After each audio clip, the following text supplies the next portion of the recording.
नमस्कार मेरे प्यारे बच्चे, स्वागत आप सभी का अनअकैडमी प्लेटफॉर्म पर।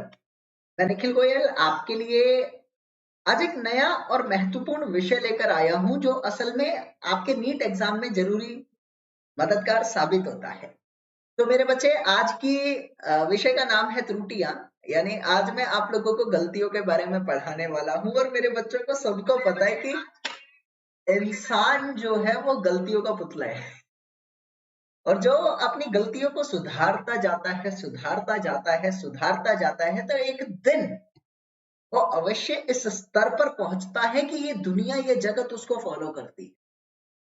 वो इस दुनिया के लिए एक इंस्पिरेशन की मूर्ति बन जाता है। जी हाँ।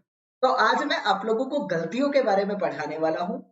आज मैं आप लोगों को मात्रक एवं विमाय विषय में आने वाली उन त्रुटियों को विस्तार रूप से बताने वाला हूं जो आने वाले एग्जाम में मददगार साबित होगी। ठीक है ना? चल। लेकिन सबसे पहले मैं अपने बारे में बता दूं, मैं सिविल अभियंता हूं। पिछले 4 वर्षों से अधिक समय से बच्चों को उनकी मंजिल तक पहुंचा रहा हूं। हजारों बच्चे मुझसे पढ़कर अपनी अपनी मंजिल तक जा चुके हैं और तुम भी उनमें से एक बनने वाले हैं अगर आप मुझे फॉलो करते हैं। अपने जमाने में कोई एग्जाम क्वालिफाई करे, अब तो आप लोगों की बारी है और आपके क्वालिफाई करने में मदद साबित हो रही है। मेरे मेरे बच्चे, आपको छोटी सी इंफॉर्मेशन और दे दूं। 1 दिसंबर से ना अनअकैडमी पर मैं मेरे बच्चों के लिए प्लस कोर्स लॉन्च कर रहा हूँ। हिंदी माध्यम में हम आपको नीट की तैयारी कराएंगे 2022 के लिए। हमारी पूरी टीम है। आप हमसे और हमारी टीम से जुड़ सकते हैं अगर आप तैयारी करना चाहते हैं। 2 माध्यम, एक है प्लस, एक है आइकॉनिक। प्लस में आपको ये 4 फीचर मिलते हैं और आइकॉनिक में आपको ये सारी चीजें मिलती हैं जो असल में आपको तैयारी के लिए जरूरी होती है। सबसे बड़ी बात यह है, आपके घर पर पोस्ट द्वारा सामग्री भेजी जाती है जिसको अति महत्वपूर्ण नजरिए से हम देखते हैं कि अगर तैयारी करनी है तो सामग्री होनी चाहिए। तो वो आइकॉनिक में मिलती है। अपनी जरूरत के अनुसार आप हमसे जुड़ सकते हैं आइकॉनिक या प्लस में। लेकिन जुड़ते टाइम आपको ये कोड सुनिश्चित तरीके से लगाना पड़ेगा क्योंकि इस कोड के लगाने से 10% की छूट आती है। एक और स्पेशल कोड है अनअकैडमी पर किसी किसी को ही दिया गया है जिसका नाम है योद्धा। बेटा, योद्धा की खास बात यह है कि तुम 10% की छूट तो प्राप्त करते ही हो, मुझसे भी जुड़ते हो, मेरी टीम से भी जुड़ते हो। और एक और चीज है, अनअकैडमी पर जितने भी एडुकेटर है ना नीट कैटेगरी में, सबको देख सकते हो, सबसे पढ़ सकते हो, कितनी मर्जी बार पढ़ो। कोई संख्या नहीं है, कोई सीमित दायरा नहीं है। आप असीमित तरीके से जाओ, पढ़ो, नोट्स लो, कुछ भी सीखो, कुछ भी पूछो, डाउट पूछ सकते हो सबसे। ये योद्धा का खेल है। मतलब योद्धा बनाने की बात चल रही है तो योद्धापन का एहसास दिलाना जरूरी है, इसलिए दिया ये। तो ये स्पेशल कोड है। ठीक है? तो आप जो मर्जी कर सकते हैं, अपनी अपनी जरूरतों के अनुसार हमसे जुड़ सकते हैं। लेकिन जुड़ने से पहले एक बात कहना चाहता हूँ। बेटा, आप सभी के लिए मैं अनअकैडमी पर फ्री क्लासेस लाता रहता हूँ। क्योंकि वो फ्री क्लास आपको कब मिलेगी? अनअकैडमी पर जाओ और मुझे फॉलो करो। Follow me. मेरी प्रोफाइल का जो लिंक है वो आपको कहाँ मिलेगा? डिस्क्रिप्शन में। डिस्क्रिप्शन में मेरी प्रोफाइल का लिंक मिलेगा, मुझे फॉलो कर लो। अभी हाल ही में मैंने 6 बजे, इससे पहले ही एक टेस्ट लिया है बच्चों का और उसमें जीती है गुनगुन नाम की एक बच्ची। बच्चा ही क्या बच्चा है मेरे को नहीं पता, लेकिन जीती है। अब जीती है कि जीता है वो भी नहीं पता। लेकिन मिलेगा उसको गिफ्ट। गिफ्ट में क्या मिलेगा वो वहीं पे सरप्राइज था, वहीं पे सीमित है, आपको देखना पड़ेगा। तो आप रात को 10 बजे दोबारा मेरे साथ बन सकते हैं। इस तरह के तमाम गिफ्ट, तमाम टेस्ट, इस तरह की सारी चीजों का ना मजा लेने के लिए आओ। तो मुझे फॉलो कर लो ताकि मेरी हर क्लास का लिंक आपको फ्री में आ जाएगा। ठीक है? चलो। तो आज मैं क्या कराने वाला हूँ? मैंने तुमको कहा आज मैं त्रुटियों के बारे में पढ़ाने वाला हूँ मेरे बच्चे को। कैसे पढ़ाऊंगा? सारी हमेशा की तरह वही कंसेप्ट रखूंगा। पहले पढ़ाऊंगा थ्योरी, फिर उसके बाद कुछ उसके प्रश्न करा दूंगा ताकि तथ्य गहराई तक समझ आ जाए और स्तर बढ़ जाए। अभी जल्दी से थम्स अप करो मेरे बेटा। मेरी आवाज तुम तक बेहतरीन तरीके से आ रही है? जो मैं बोल रहा हूँ सुनाई दे रहा है? जल्दी थम्स अप करो सभी बच्चे। Prince, Renu, Ravi, granny gaming, एक नया नाम आया पुराने चैनल वाला, नीलू काची, अमित। आते नहीं हो ब्रदर अमित आप आजकल? चक्कर क्या है? चलो। सर पूरी तैयारी यूट्यूब से हो जाएगी? देखो, करने को तो हो सकती है, मैं मना नहीं करता, क्योंकि मैंने अपने जमाने में यूट्यूब से ही करी है। अब तुम समझदार हो। लेकिन डिपेंड करता है कि आप कितना डेडिकेटेड हो। वो डेडिकेशन आपकी जरूरी है, ठीक है ना। होने को तो हो सकता है, इसमें कोई दिक्कत नहीं है, मैंने भी करी थी और मेरे साथ के कई ऐसे लोग हैं जिन्होंने करी थी।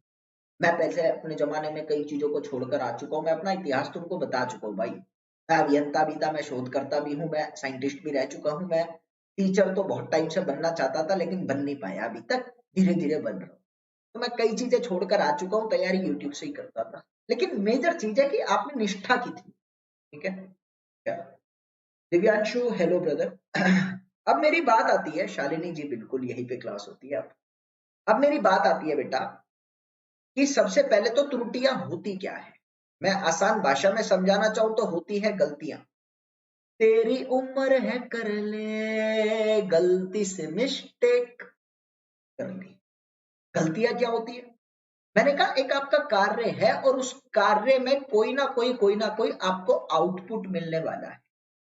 उस आउटपुट की मात्रा के अगर आप बिल्कुल सटीक पहुंच जाते हैं तो आपने कहा कि आप एकदम सही हैं। लेकिन कई बार क्या होता है कि आप अपनी मात्रा के सटीक ना पहुंचकर थोड़ा इधर या थोड़ा उधर चले जाते हैं। तो जितना इधर या जितना उधर गए हैं वो कहलाती हैं गलतियां। और अच्छे से समझाता हूं मेरे बच्चे, मान लीजिए आपने कोई एक्सपेरिमेंट किया और एक्सपेरिमेंट करते टाइम आप लोगों को रिजल्ट चाहिए है आपका 5 न्यूटन का, मतलब आपको किसी अवस्था में 5 न्यूटन का रिजल्ट चाहिए, लेकिन आपको मिल रहा है यहां पर 5.1, 5.3 या 5.5। आपने कहा 5 नहीं मिल रहा, 5.1 मिल रहा है, 5.3 मिल रहा है, 5.5 मिल रहा है। तो मैंने कहा एक्सपेरिमेंट में आप सभी को पता है बेटा आपकी सही मात्रा कौन सी है। मैंने कहा सही मात्रा सबको पता है 5 न्यूटन है, लेकिन आपको मिल कौन सी रही है, जिसको मैं कहता हूं मिली मात्रा। आपको मिली हुई कौन सी मात्रा है, मान लो 5.1 है। आपने कहा यहां गलती आ गई है, यहां गलती आ गई है, तो वो त्रुटि आपकी कितनी आई है, सबसे बड़ी बात यही है त्रुटि कितनी आई। आपने कहा जितनी मात्रा आपकी आई है उसमें से सटीक मात्रा को घटा दो, तो आपके पास 0.1 न्यूटन की त्रुटि प्राप्त हुई है। यदि मैं यहां पर कहता हूं कि मेरी जो मात्रा आ रही है वो यदि यदि मेरी मिली मात्रा 5.3 न्यूटन है, तो मेरी त्रुटि कितनी हो गई। अभी जल्दी मत करना, कई बच्चे कहते हैं बस इतना ही है क्या, धीरे धीरे समझ लेना, धीरे धीरे बढ़ाऊंगा। आपने कहा आपकी त्रुटि कितनी हो गई, मेरे बच्चों ने कहा 3 न्यूटन हो गई, हो गया। यहां ना दो टर्म आती है। अब मैं तुम्हें एक उदाहरण देता हूं मेरे बच्चे, गौर दीजिएगा मैं कहना क्या चाह रहा हूं उदाहरण के तौर पे। मैंने कहा एक आपके पास सटीक मात्रा है, आपके पास सटीक मात्रा है और वो सटीक मान जो है वो मान लो 5 न्यूटन का है। सटीक मान कितना, 5 न्यूटन। अब मेरी बात पर पढ़ना बेटा, प्लस पे फ्री नहीं होता। अगर प्लस पे फ्री हो जाएगा तो एक बात बता, अनअकैडमी तो खत्म। ऐसे थोड़ी होता है प्लस पे फ्री दे देंगे, यूट्यूब पे फ्री चल रहा है। वो प्लस के जो फीचर है ना वो अपने आप में बहुत कुछ है, मैं एक सेशन लाऊंगा आपके लिए, दिखाऊंगा प्लस के फीचर क्या है।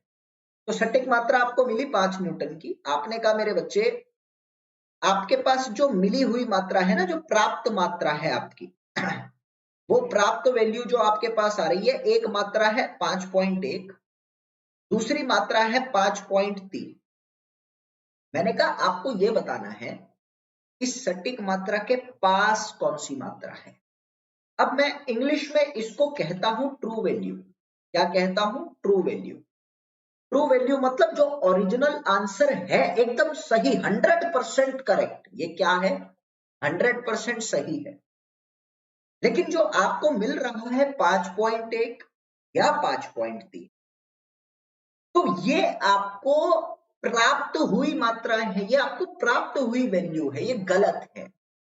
तो तुम्हें मैंने कहा कि इसके अंदर गलती कितनी थी, आपने कहा 0.1 की थी, इसके अंदर गलती 0.3 की थी, ये सबको पता लग गया। ध्यान देना मैं क्या कह रहा हूं। यहां से दो चीजें निकल कर आती है, एक को बोला जाता है एक्यूरेसी, एक को बोला जाता है एक्यूरेसी, एक को बोला जाता है प्रिसीजन। मैंने कहा बेटा एक्यूरेसी और प्रिसीजन में फर्क है, कई बच्चों को पता ही नहीं होता कि क्या होता है। अब मैं आपको दो भाषाएं बता रहा हूं, दो शब्द बता रहा हूं, ये बहुत जरूरी है मेरे बच्चों के लिए। एक्यूरेसी का मतलब होता है एकदम सटीक मात्रा। एक्यूरेसी का मतलब होता है सटीक मात्रा, जिसको कहा जाता है शुद्धता। आपको मैंने कहा 5.1 और 5.3 में से ज्यादा शुद्ध कौन है? मेरे बच्चों ने कहा जिसमें गलती कम है। शुद्धता कहां आएगी? मेरे बच्चों को स्पष्ट रूप से समझ आ गया, जहां गलती कम है, जहां कम गलती हो, जहां गलती कम हो, वहां शुद्धता आती है। यानी आपको इतना समझ में आ गया कि 5.1 जो है वो 5.3 से ज्यादा शुद्ध है, इतना समझ आ गया। लेकिन मैंने कहा कि प्रिसीजन भी कुछ ऐसा ही है। बच्चे गलत समझ जाएंगे। अब आपने कहा प्रिसीजन क्या है? प्रिसीजन भी यही होता है। प्रिसीजन होता है शुद्ध मात्रा के सटीक। प्रिसीजन होता है शुद्ध मात्रा के सटीक, शुद्ध मात्रा के बिल्कुल सटीक, बिल्कुल पास। आपने कहा 5.1 जो है वो शुद्ध मात्रा के बिल्कुल पास में जा रही है, तो 5.1 का प्रिसीजन जो है वो ज्यादा है। आपको समझ में आ रही है? अभी गौर देते हैं इसका मतलब क्या है और समझ में आएगा। तो आपने कहा मेरे बच्चे, क्वेश्चन ये आता है कि बच्चे पूछते हैं सर दोनों में फर्क क्या है? आपको मैंने कहा एक्यूरेसी और प्रिसीजन एक ही है, दोनों में फर्क नहीं है, ये बिल्कुल एक जैसी है। ये वो ही बता रही है शुद्ध मात्रा के कितना सटीक है। लेकिन एक्यूरेसी में एक शब्द छुपा होता है जिसको कहते हैं एक्यूरेट वैल्यू। बिल्कुल शुद्ध मात्रा, बिल्कुल शुद्ध मात्रा। एक्यूरेसी और एक्यूरेट में फर्क है। मैंने कहा बिल्कुल शुद्ध मात्रा, और शुद्ध क्या है? सिर्फ 5 न्यूटन। तो एक्यूरेसी के अंदर एक और शब्द छुपा है जिसमें 5 न्यूटन आ रही है, शुद्ध मात्रा आ रही है। और प्रिसीजन के अंदर शुद्ध नहीं है, प्रिसीजन के अंदर शुद्ध मात्रा नहीं आ सकती। तो मैंने कहा मेरे बच्चे दोनों में फर्क इतना ही है। आपके इस शुद्धता के अंदर, शुद्धता की अगर मैं बात करूं, मैं अगर एक्यूरेसी की बात करता हूं तो एक्यूरेसी के अंदर आप लोगों की 5 न्यूटन आती है। ये अपने आप उसमें मान्य रखती है, अपने आप उसमें गिनी जाती है। तो एक्यूरेसी में मैंने क्या कहा? It contains accurate value. जब जब एक्यूरेसी का नाम लोगे तो एक्यूरेसी में शुद्ध मात्रा अपने आप निर्धारित होती है। लेकिन जब जब आप प्रिसीजन का नाम लोगे, हिंदी में दोनों को बराबर बोला जाता है, हिंदी में दोनों का नाम शुद्धता ही है। जब जब आप प्रिसीजन बोलते हो, प्रिसीजन के अंदर आप लोगों की एक्यूरेट वैल्यू नहीं होती। It does not contain accurate value. ये आप लोगों का एक्यूरेट वैल्यू को कंटेन नहीं करता। इसके अंदर आपका 5 मान्य नहीं होगा, ऊपर वाले में 5 मान्य हो। एक बार मेरे को थम्स अप करेंगे क्या? दो मतलब समझ आए आपको? दो मतलब समझ आए? शिवेंद्र प्रताप सिंह बोर्ड आ गया, बोर्ड आ गया लेकिन जगह नहीं मिली। सही बात तो ये कर रहा हूं यार, जल्दी लग जाएगा। मेरे को बस ये बताओ, दो मतलब समझ आ गए आपको? त्रुटि क्या होता है और ये क्या होता है? जल्दी से मेरे बच्चे थम्स अप करा करो यार, समझ जल्दी चाहिए। तन्नू मेहरा पहली क्लास है बच्चे। उम्मीद है आप मेरी सारी क्लासेस को देख लेंगे क्योंकि मैं बहुत कुछ पढ़ा चुका हूं बेटा। दूसरी बात तन्नू की, आने वाले क्लासेस को भी ऐसे ही देखना, आपको बहुत कुछ सीखने को। अब बोर्ड आएगा और आ भी चुका है, दोनों में जगह बस ढूंढ रहा हूं मैं, जल्दी हो जाएगा। दोनों में अंतर कुछ नहीं है, अंतर बस इतना है राजकुमार, एक्यूरेसी में एक्यूरेट वैल्यू होती है, छुपी होती है। लेकिन प्रिसीजन के अंदर एक्यूरेट वैल्यू का मान्य नहीं होता, एक्यूरेसी से दूर होता है। या मैं ये कह सकता हूं आपको, अगर बोलना चाहूं नीट की भाषा में, तो एक्यूरेसी के अंदर आप देखेंगे कि इसमें एरर जो है, इसमें आपकी त्रुटि जो है, वो त्रुटि आपकी शून्य के बराबर भी हो सकती है। शून्य मतलब हो ही नहीं सकती त्रुटि, या थोड़ी बहुत हो सकती। लेकिन जब जब आप बात करते हैं अपने प्रिसीजन की, तो प्रिसीजन के अंदर आपकी त्रुटि जो है, आपका एरर जो है, वो हमेशा 0 से बड़ा हो, 0 कभी नहीं हो सकता। समझ आ गया बच्चे? मैंने आपको कहा कि ये जो आपकी त्रुटि है 3 तरह से देखी जाती है भौतिक क्षेत्र के अंदर। पहला होता है क्रमबद्ध त्रुटि, दूसरा होता है यादृच्छिक, तीसरा होता है सकल। सिस्टमैटिक, रैंडम और ग्रॉस, तीनों को मतलब से समझते हैं होता क्या है। सिस्टमैटिक के लिए हमने लिखा कंट्रोलेबल, जिसको हम कंट्रोल कर सकते, कंट्रोल मजनू कंट्रोल, जिसको कंट्रोल कर सकते हैं, जिसको कंट्रोल कर सकते हैं। मैं बार बार एक शब्द बोल रहा हूं और आप इस शब्द को समझे नहीं। मैंने कहा कंट्रोल इस भविष्य, इस भौतिक जगत के अंदर किसको कंट्रोल कर सकते हो, जिसका कारण पता हो। आप किसी भी चीज को कंट्रोल करने में जब ही सक्षम होंगे जब उसका कारण पता होगा। ये आपको पता है। जिस चीज का ज्ञान ही नहीं है, जिस चीज का कारण ही नहीं पता, आप उसको कभी कंट्रोल नहीं कर पाएंगे, उस पर काबू नहीं कर पाएंगे। तो कारण अगर पता है तो ही कंट्रोलेबल है, इसमें तो कोई शक नहीं। तो मैं एक बात तो कह सकता हूं कि ये कैसा है, इट इज कंट्रोलेबल, यानी इसका कारण पता होता है। अब इसका कारण अगर पता है तो गौर दीजिएगा मैं क्या कह रहा हूं। मैंने कहा आपको पता है कि आप किसी चीज पे गलती करते जा रहे हो, करते जा रहे हो, और मैंने कहा कि आपको यह भी पता है कि वो गलती किस कारण से आ रही है। एक उदाहरण दे, आप क्या कर रहे हैं, आप एक एक्सपेरिमेंट कर रहे हैं और उस एक्सपेरिमेंट में आपको पता है कि जो तापमान की आवश्यकता है, और दीजिएगा मैं क्या कह रहा हूं। रोहित भाई रो रहे हैं, क्या बात? हाँ ऑब्वियसली कर सकते हैं, ऑब्वियसली कर सकते हैं। रोहित भाई क्यों रो रहे हैं?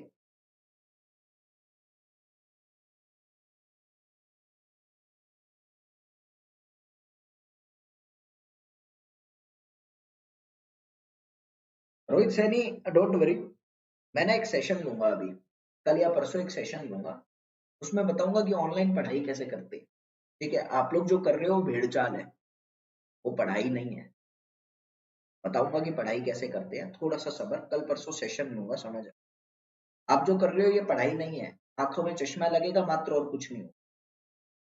अभी बात आती है कि कारण आपको पता है और आप एक एक्सपेरिमेंट कर रहे हो कि एक एक्सपेरिमेंट में जो तापमान की आवश्यकता है वो 25 डिग्री सेल्सियस की होती है, लेकिन गर्मी का समय है, आपका तापमान 30 डिग्री है, और आपको पता है कि आप 30 डिग्री में अगर एक्सपेरिमेंट करोगे तो वो गलती आती जाएगी, आती जाएगी, आती जाएगी।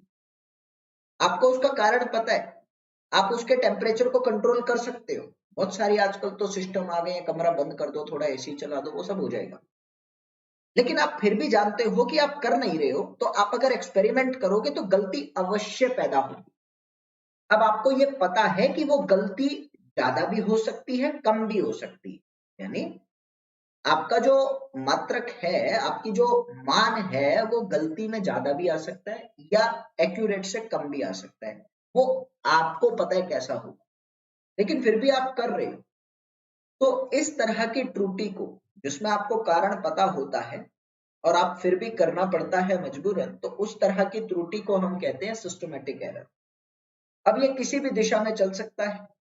मैंने कहा ये धनात्मक भी हो सकता है, ये ऋणात्मक भी हो सकता है, इसमें कोई शक नहीं है, मेरे बच्चों को समझ आ गया, तो इसमें कोई शक नहीं। अब बात आती है कि मैं नोट्स नहीं बनवा रहा क्योंकि आवश्यकता ही नहीं है नोट्स की, आपको समझ में आना चाहिए, आप खुद से भी कर सकते। ये कोई नहीं पूछने वाला आपसे नीट में कि इसकी डेफिनेशन लिखो, ऐसा कभी नहीं होगा। तीन तरह से हम जनरली कहते हैं कि आपका क्रमबद्ध एरर आता है। पहला होता है उपकरणीय, यानी कभी भी इंस्ट्रूमेंट के कारण आपका एरर आ सकता है, या तो आपका इंस्ट्रूमेंट सटीक नहीं है, किसी भी तरह की कोई कमी है। एक उदाहरण देता हूँ, आपके पास एक लंबाई है और आप इस लंबाई को नापना चाहते हो, लेकिन आपके पास जो टेप है वो सही नहीं है। टेप कैसा है? मैंने कहा वो गलत टेप है, त्रुटि से भरा हुआ है, एरर्ड टेप है। अब जब आपको पता है कि अगर ये लंबाई 2 मीटर की है और आपका जो 1 मीटर का टेप है वो 1.1 मीटर नाप रहा है, यानी 1.1 मीटर लंबाई दिखा रहा है वो टेप, और उस पे लिखी हुई बातें हैं 1 मीटर की। तो स्पष्ट तौर पे अगर आप 2 मीटर किसी को नापते हो अपनी टेप से, तो वो आपको 2.2 मीटर देगा। उदाहरण दे रहा हूं, कुछ भी समझ सकते।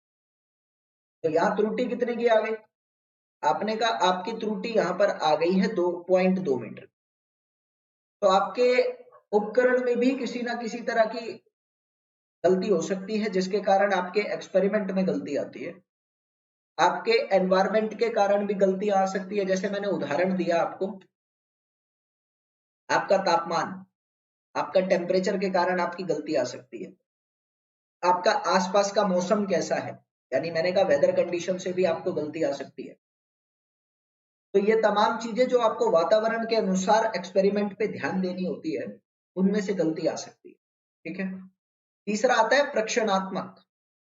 तो प्रेक्षणात्मक में क्या है कि आपकी ऑब्जर्वेशनल गलतियां, जो मैं कहूंगा इंग्लिश वर्ड जिसके लिए कहता हूं केयरलेसनेस। केयरलेसनेस बोले तो आपकी अपनी गलतियां, आप ढंग से नोट नहीं कर रहे, आपका ध्यान नहीं है, आपने गलत लिख दिया, आपने किसी मात्रा को लिखा ही नहीं, छोटा सोचा ये तो बेकार है छोड़ दो। तो जो आपकी अपनी गलतियां होती हैं जिनको देखने से हम छोड़ देते हैं या ध्यान से नहीं देखते, उनके कारण आती है प्रश्ना। ठीक है।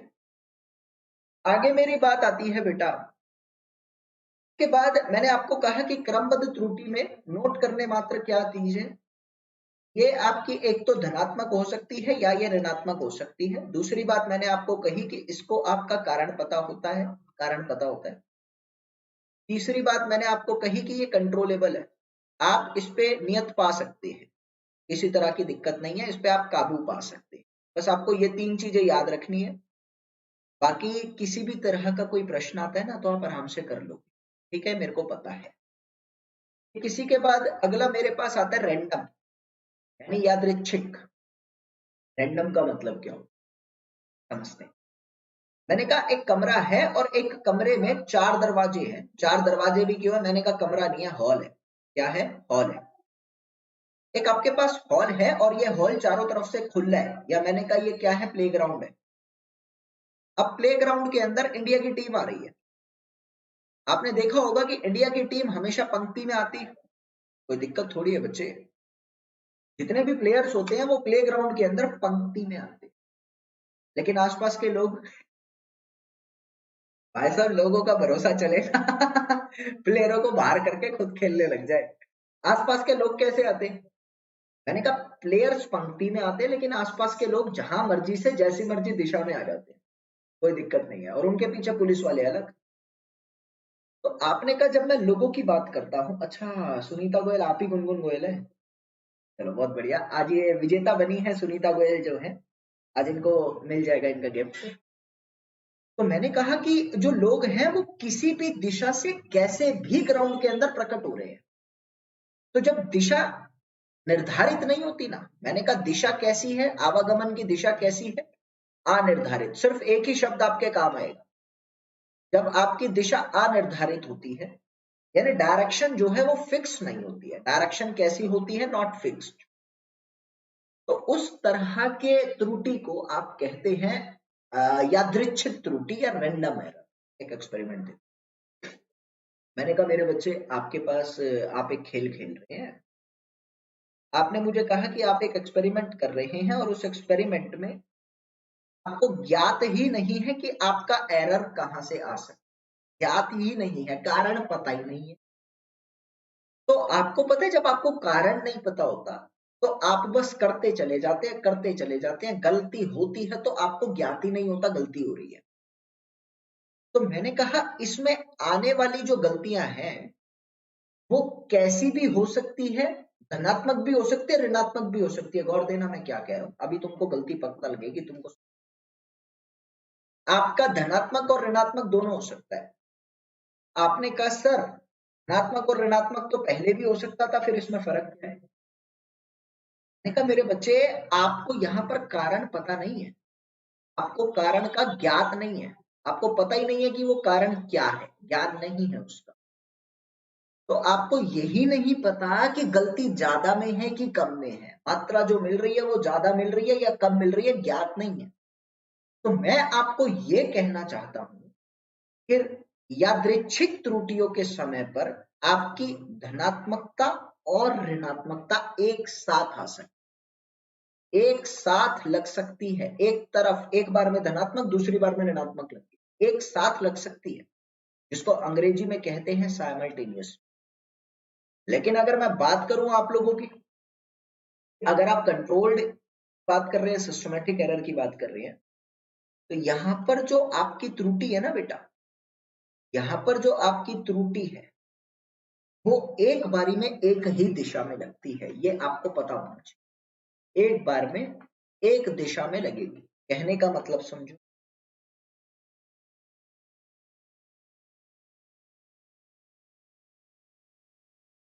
आप एक एक्सपेरिमेंट कर रहे हैं और उस एक्सपेरिमेंट में आपको बोला कि तापमान की वजह से एक एरर आ रहा है, और तापमान जो है वो जितनी रिक्वायरमेंट थी, जितनी जरूरत थी, उससे ज्यादा है। आपने कहा कि अगर तापमान के कारण कोई एरर आ रहा है और अगर वो धनात्मक है तो वो धनात्मक ही रहेगा क्योंकि तापमान तो ज्यादा है। लेकिन अगर मैंने कहा एक ही समय पर कि आपके एक्सपेरिमेंट में तापमान के कारण भी एरर आ रहा है, साथ के साथ मेरे प्यारे बच्चे आप लोगों का उसी एक्सपेरिमेंट में जो प्रक्रिया है उसको करने की प्रोसीजर, उसके कारण भी एरर आ रहा है। अब मेरी बात पर समझना कि तापमान के कारण एक ही त्रुटि आ सकती है, या तो ज्यादा या तो कम, कुछ ना कुछ ऐसा चलेगा और वो फिक्स रहेगी क्योंकि तापमान फिक्स है, ठीक है। लेकिन जो आप प्रक्रिया कर रहे हो, जो प्रोसीजर आप फॉलो कर रहे हो, वो प्रोसीजर गलत है, और कैसे गलत है आपको नहीं पता। वो ज्यादा भी है, वो कम भी है, आपको प्रोसीजर का ज्ञात ही नहीं है। और जब आपको ज्ञात नहीं है ना, तो त्रुटि कैसे भी आ सकती। तो जो मैंने प्रक्रिया वाला त्रुटि बोला वो है रैंडम, वो है यादृच्छिक।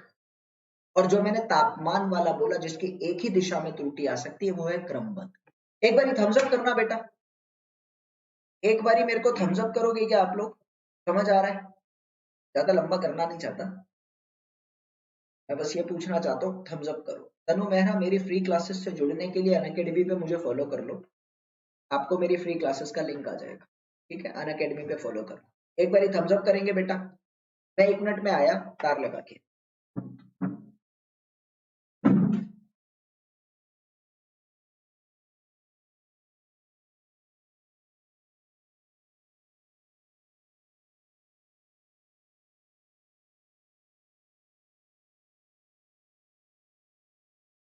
चलो क्लियर है मेरे बच्चे को।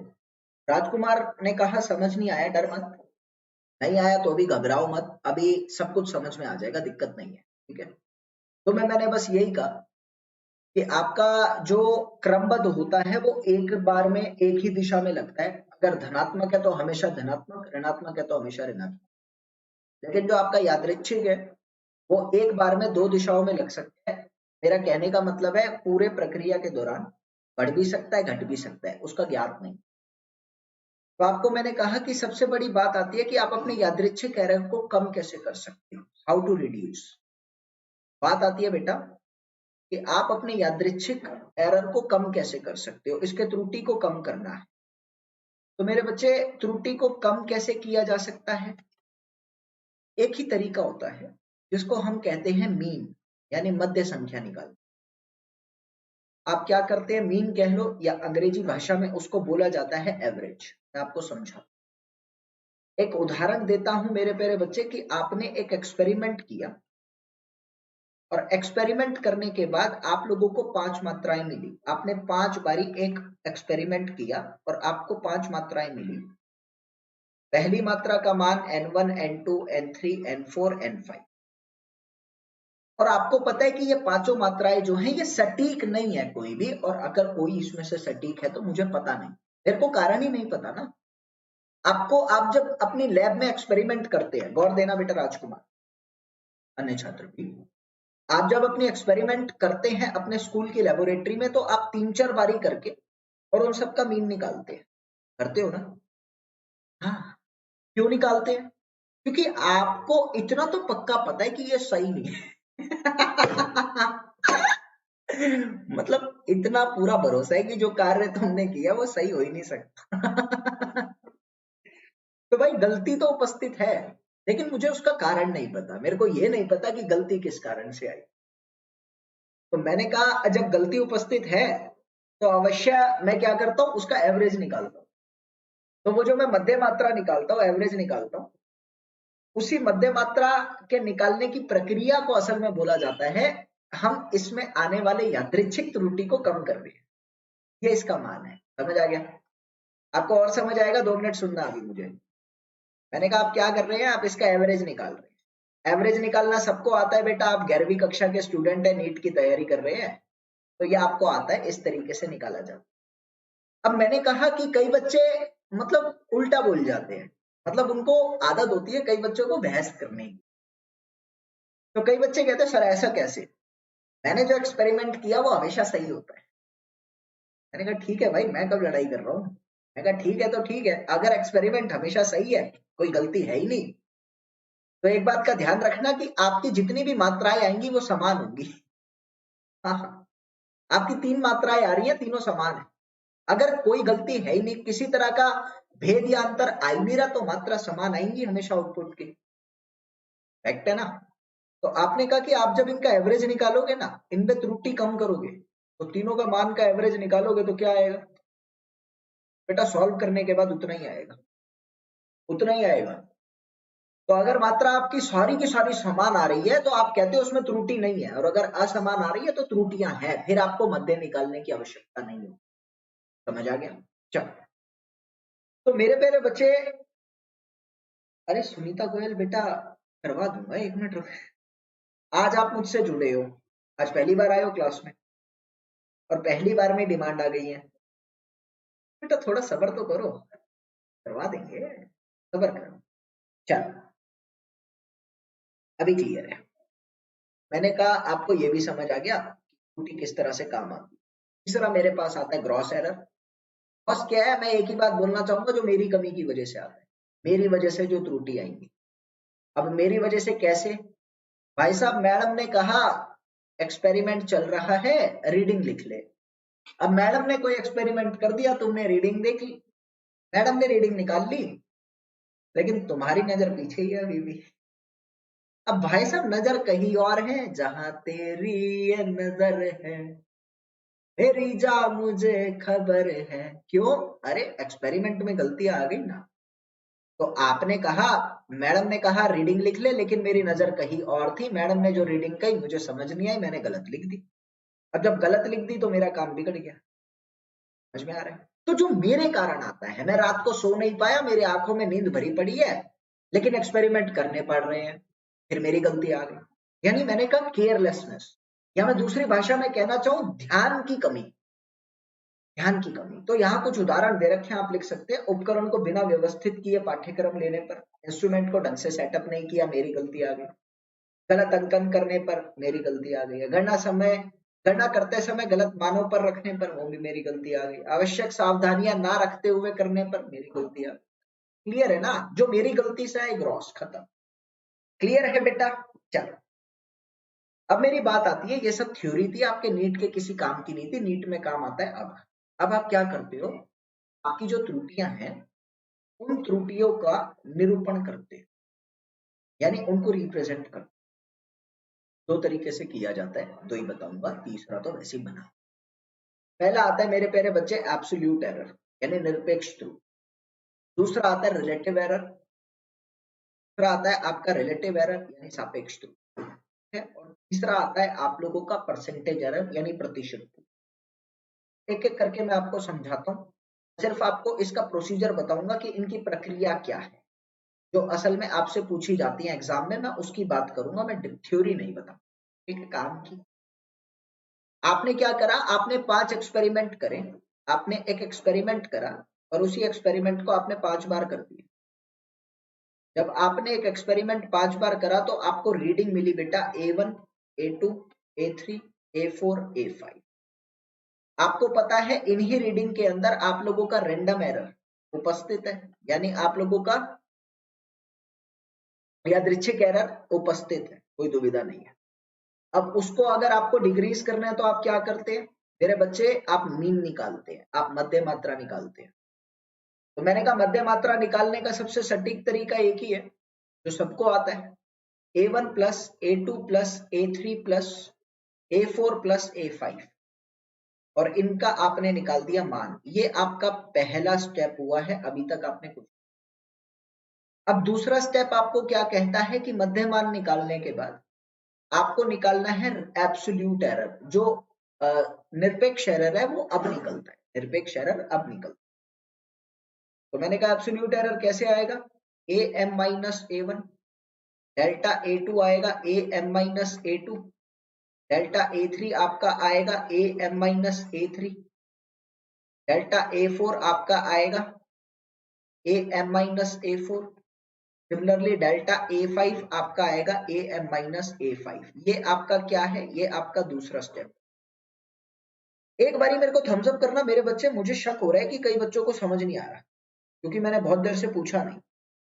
एक बारी मेरे बच्चे थम्स अप करना, समझ आ रहा है ना, जल्दी से। मुझे शक हो रहा है कि मेरे बच्चों को कुछ चीजें समझ नहीं आ रही है, ऐसा लग रहा है। जल्दी थम्स अप करना एक बारी।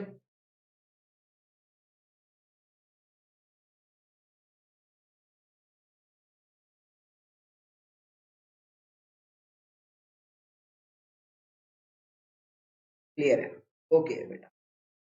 अब इसके बाद क्या होता है, मैंने अभी तक आप लोगों को ये करवा दिया। अब आप तीसरे स्टेप में क्या करते हैं, आपने एब्सोल्यूट एरर निकाल दिया। ये डेल्टा क्या है, इसी को कहता हूं निरपेक्ष, इसी को कहता हूं निरपेक्ष। ये निरपेक्ष चिन्ह है, यानी एब्सोल्यूट है ये। अब आप क्या कर रहे हैं, आपके पास तो 5 त्रुटियां आ गई हैं। 5 त्रुटियां काम में थोड़ी रहनी है, आपको तो एक ही चाहिए ना। जब एक ही रहेगा तो क्या आएगा, शालिनी कह रही है नहीं आया। शालिनी बेटा बाकी आ गया, घबराओ मत, अभी समझ आ जाएगा।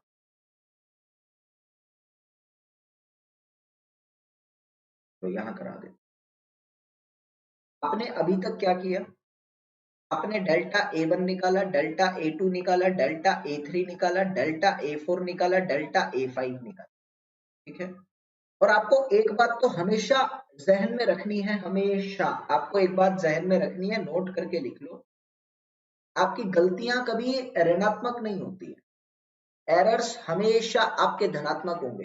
गलतियां कभी किसी की ऋणात्मक हुई है, आप सोचकर भी देखो, या तो कोई इंसान गलती करता है या नहीं करता। ऑब्वियसली अगर गलती करता है तो धनात्मक, नहीं करता तो शून्य। ऋणात्मक गलती कभी नहीं होती। अब सर आपने तो अभी थोड़ी देर पहले ऋणात्मक लिखा था, ऐसा कहोगे। बेटा वो ऋणात्मक सिर्फ दिशा है, सिर्फ दिशा है। जैसे मैंने आपको कहा कि आपकी जो शुद्ध मात्रा है वो 0 है, लेकिन आपकी जो ऑब्टेन्ड वैल्यू है वो इस साइड है तो वो धनात्मक है, और अगर इस साइड है तो वो ऋणात्मक है। सिर्फ दिशा है। लेकिन अगर आप अपने त्रुटि के परिमाण की बात करते हैं तो वो हमेशा पॉजिटिव होता है, गलत कभी नहीं होता। ऋणात्मक हो ही नहीं सकता, पॉसिबल ही नहीं है। तो आपने कहा कि यहाँ पर delta A1, delta A2, A3, A4, A5 जो भी है, हमेशा आपका धनात्मक होना चाहिए, कभी नेगेटिव हो ही नहीं सकता। और इसीलिए मैं क्या करता हूँ, सबका मोड लिख देता हूँ, ठीक है।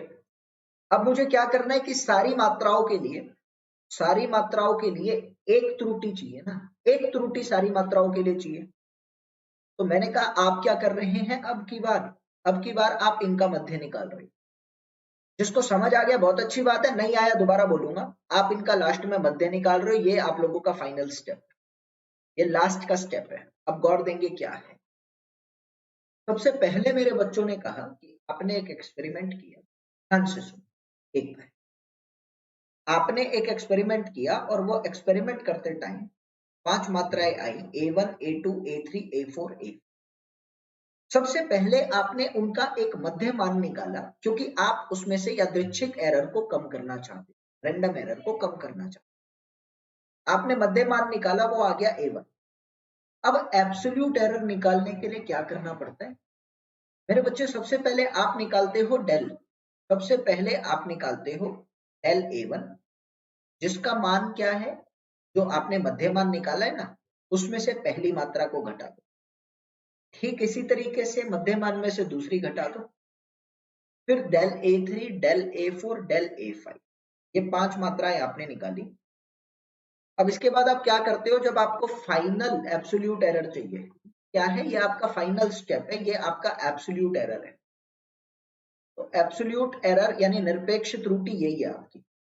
तो उसके लिए क्या करते हैं कि 5 एब्सोल्यूट एरर जो आपको मिले थे उनका मध्य आप निकाल दो, और एक बात का याद आपको मैंने बताया कि एरर कभी नेगेटिव नहीं होगा, हमेशा धनात्मक होगा, इसीलिए सब पे मैंने मोड लगा दी।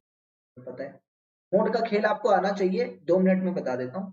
जैसे -2 है, इसका मैं मोड करूंगा तो ये प्लस हो जाएगा, मोड के अंदर ऋणात्मक चिन्ह धनात्मक बन जाए। तो ये आप लोगों का एब्सोल्यूट एरर आ गया। अब भौतिक क्षेत्र में आप इस तरह से देखने को आपको मिलेगा कि आपकी जो मात्रा है वो ए मात्रा आपको देखने से मिलेगी, a is equal to plus minus delta a. हाँ, ए क्या है? ए है आपका मान, किसी मात्रा का कितना मान है, और डेल्टा ए है उसके अंदर आने वाली त्रुटियां, कितनी त्रुटि आ सकती है वो है डेल्टा ए। समझ आ गया? ये और कुछ नहीं है, निरपेक्ष मात्रा होती है। बच्चों को दुविधा आती है प्लस माइनस का मतलब क्या है? इसका मतलब होता है कि अगर आपकी सटीक मात्रा, वही मात्रा होगी ना, देखो अगर आपकी सटीक मात्रा ए है, यहाँ उपस्थित मात्रा होगी ए प्लस डेल्टा ए, यहाँ उपस्थित मात्रा होगी ए माइनस डेल्टा ए। कई बार आपको कहता है आपको बताना रेंज, रेंज क्या होगी? आपके एक त्रुटि से लेके दूसरी त्रुटि तक का जो डिस्टेंस है वो रेंज हो।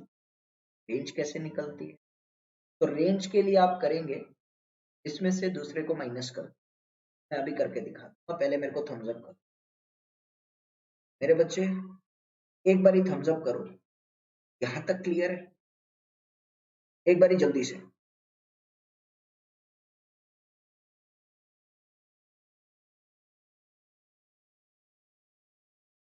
मेरे बच्चे एक बारी मेरे को थम्स अप करेंगे सभी, तो मैं आगे चलता हूँ। अभी आपको सब समझ आ जाएगा, डरना नहीं है, बहुत आसान है ये, बहुत आसान। सर आज क्लास 15 है कि जो गई नीट पेपर्स, मैं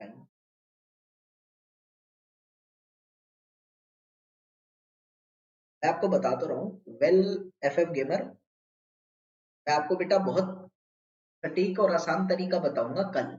कल एक मैं वीडियो लूंगा 5 मिनट की, मैं आपको यही बताऊंगा कि ऑनलाइन पढ़ना कैसे है। कई बच्चे तो बस वीडियो ही देखते रह जाते हैं, ऑनलाइन पढ़ना कैसे है ये बताऊंगा। ठीक है, तो कल वीडियो करूंगा, आप मेरे साथ बनना। ठीक है, चलो बात आती है कि आपको ये देखने को मिला। दूसरी बात कहते हैं कि इसकी रेंज कितनी। रेंज के लिए क्या करते हैं, ए प्लस डेल्टा ए में से ए माइनस डेल्टा ए को घटा दो, तो आपके पास जो उत्तर आएगा वो 2 डेल्टा ए है। रेंज समझ आई? एक तरफ से दूसरी तरफ तक की दूरी रेंज है। ये भी पूछ लेता है कई बार, तो इस तरीके से आपका कई बार पूछा जाता है। पीयूष हेलो। अभी मेरी बात आती है लास्ट वाला, क्या कह रहे हैं, पूछ कह रहे हैं लास्ट वाला, मैं आपको लिख के दिखाता हूँ। कई बार आप देखेंगे भौतिक क्षेत्र के अंदर आपसे कहता है कि आप लोगों को यहां पर पता करना है मेरे बच्चे, दो मात्राएं हैं, उदाहरण के तौर पे देता हूं। दो मात्राएं हैं, एक मात्रा है 1 प्लस माइनस 0.1 और दूसरी मात्रा है 2 प्लस माइनस 0.2। ये चीज पता है, तो आपको बोला गया है कि आपको ना b माइनस ए ज्ञात करना है। आपको बोल रहे हैं b माइनस ए का ज्ञात करो, करोगे?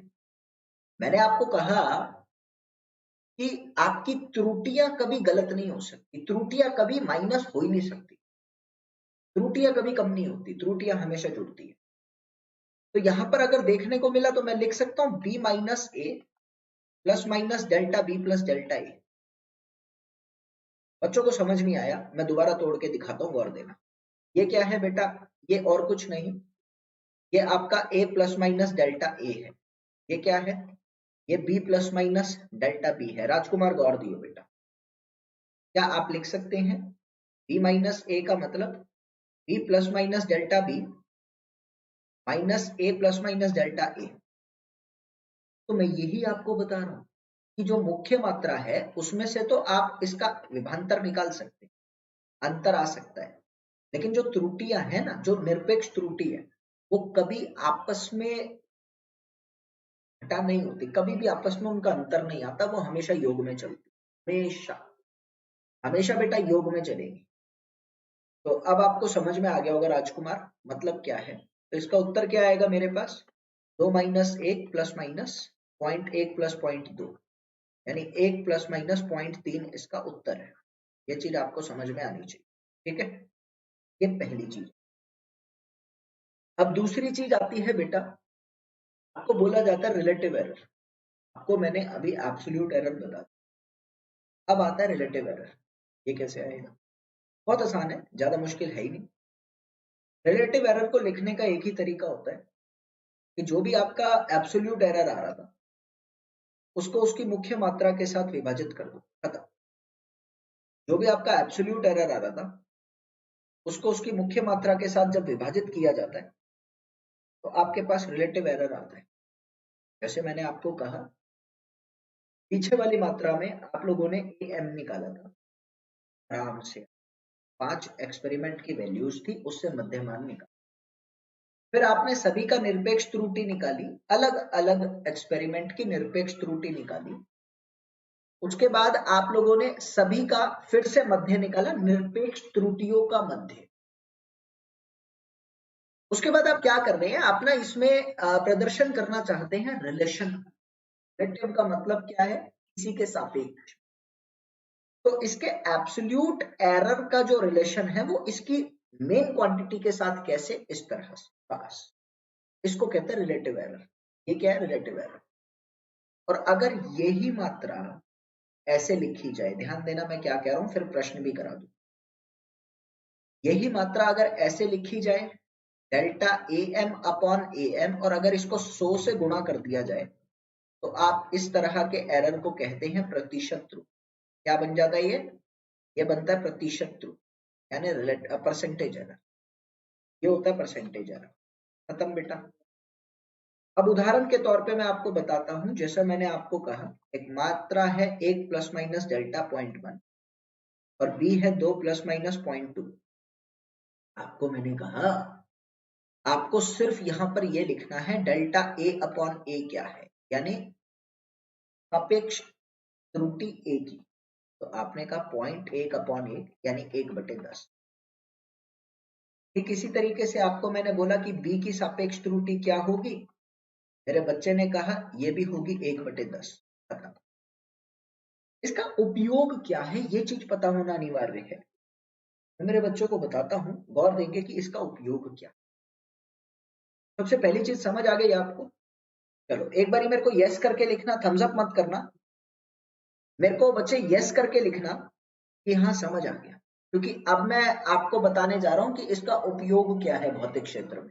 अब सबसे जरूरी चीज है, थम्स अप करेंगे।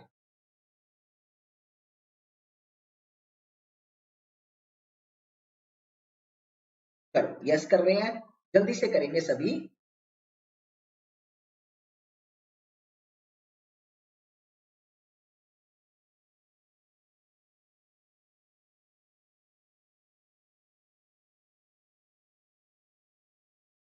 दिव्यांशु कह रहे थोड़ा डाउट है, अभी सब क्लियर हो जाएगा, डर मत। देखो मैं आपको बताना चाहता हूँ, अभी तक आपने पढ़ा क्या है? अभी तक आपने केवल दो ही चीजें पढ़ी हैं।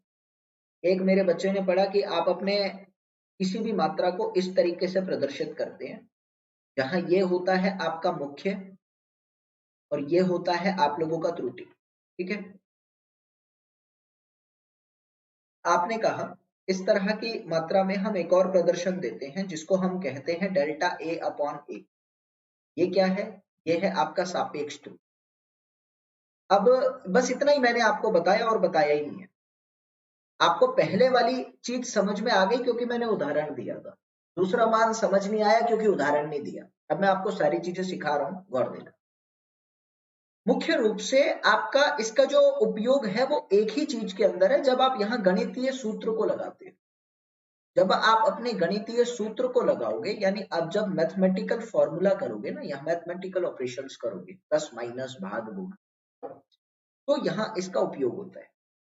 सबसे पहला मैं आपको बता दूं, आप किन्हीं दो मात्रा को जब आपस में ऐड करते हो, पहला आपको होता है जब आप दो मात्राओं को ऐड करते हो तो कुछ नहीं, आपकी दो मात्राएं जाएंगी a plus B plus minus delta A plus delta B. त्रुटियां कभी घटित नहीं होती, त्रुटियां कभी भी अंतर में नहीं आएंगी, सब्ट्रैक्शन पॉसिबल नहीं। अगर आप उनका विभांतर निकालना चाहते हो तो उसका उत्तर होगा delta A plus delta B. ये दो मैं आपको समझा चुका हूं, इसमें किसी को किसी तरह की दुविधा नहीं है, ये चीज समझ आ गई।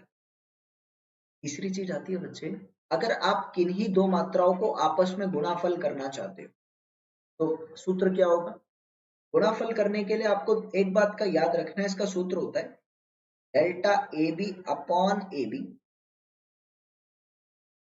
आपने दो मात्राओं को गुणाफल किया, मान लीजिए आपके पास आ रही है x is equal to A dot B, यानी दो मात्राओं का गुणाफल आ रहा है a इंटू बी, इस तरीके से लिखा।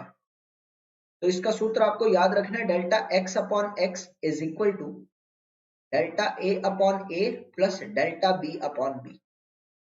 ये आपको सारी चीजें याद करनी है, ये सूत्र है, एज इट इज याद करो। उदाहरण देता हूं मेरे बच्चे आपको, मैंने आपको कहा कि आपके पास मान लो l is equal to 1 plus 0.1 है और b is equal to 2 plus 0.2 है। आपको बोला है कि ये क्या है, ये एक आपके पास वर्गाकार है, ये वर्गाकार के लेंथ और ब्रेड्थ है। आपको बोला कि यहाँ आपको क्षेत्रफल ज्ञात करना है, आपको बोला आपको क्षेत्रफल का ज्ञात करना है। कैसे करेंगे? सबको पता है बेटा, एरिया होता है लेंथ इंटू ब्रेड्थ, होता है ना। और मैंने अभी आपको बताया दो मात्राएं आपस में गुणाफल में जा रही हैं। जब गुणाफल जा रही है तो बच्चे ने लिखा delta A by A is equal to delta L by L plus delta B by B. आपको सबसे पहले तो निकालना है डेल्टा ए, और ए आपको पता है ए क्या है, ए है आपका ये 1 इंटू 2। मुख्य मात्राओं का जो गुणाफल है वो ए है। डेल्टा एल है 0.1 और एल है 1 प्लस 0.2 अपॉन 2, ये तो मैं लिख सकता हूँ। मैंने कहा delta A upon 2 is equal to 1/10 plus 1/10 यानी 1/5। तो डेल्टा ए का मान कितना आ गया बेटा? गौर दे मैं क्या कह रहा हूँ। डेल्टा ए सॉल्व करने के बाद आ गया 2/5 यानी लगभग 0.4। डेल्टा ए आ गया 0.4। अब आपको पता है कि किसी का भी क्षेत्रफल अगर आपको लिखना है तो कैसे लिखेंगे? ए प्लस माइनस डेल्टा ए कितना? 2। ये देख 1 इंटू 2 हो गया ना, ए यही तो है ए, और प्लस माइनस 0.4, यानी ये आपका क्षेत्रफल है। इस तरीके से लिखा जा रहा है। एक बार मेरे को थम्स अप करो बेटा, पहली बार समझा रहा हूँ, बहुत आसान चीज है, जल्दी से बताओ। अभी मेरी बात मेरे को थम्स अप करो। क्लियर है आपको?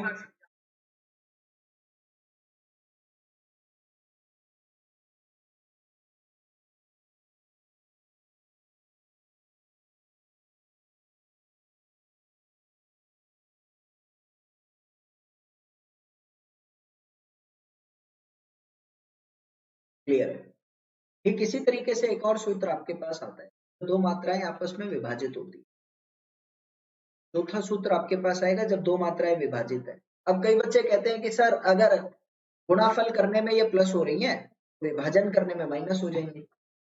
आसान है।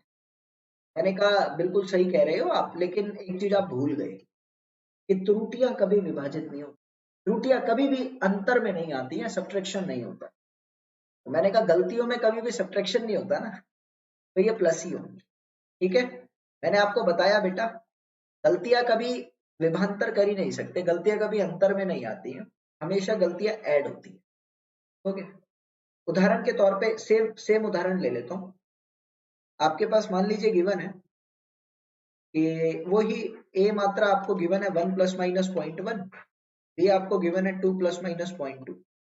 आपको बोला x is equal to A by B निकालो। सेम चीज आपने करी, आपने क्या कहा? डेल्टा x अपॉन में x की मात्रा मैं लिख सकता हूँ 1/2।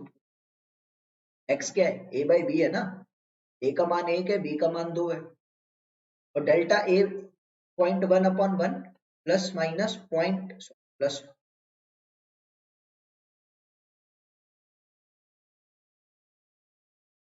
Plus 0.2 upon 2। इसको सॉल्व करता हूँ। मैंने कहा डेल्टा x का मान आ जाएगा आधा इंटू में 1/5, यानी लगभग लगभग आपको 1/10 देखने को मिल रहा है। डेल्टा x कितना आ रहा है? 1/10। तो मैंने कहा x कितना आएगा? 0.5 प्लस माइनस 0.1। ये आपका उत्तर है, ये आपका उत्तर है मेरे बच्चों को समझ आ गया? इस तरीके से आप अपने गणितीय सूत्र को यहाँ पर उपयोग में लेते हैं। चलो क्लियर है। कबीर क्रांति एक बार यस कर बेटा। मैंने दूसरा सूत्र समझाया कबीर क्रांति, मेरे को यस कर, समझ आया क्या? जल्दी से। मैंने दूसरा सूत्र समझाया कबीर क्रांति, मेरे को यस करो बेटा, समझ आया?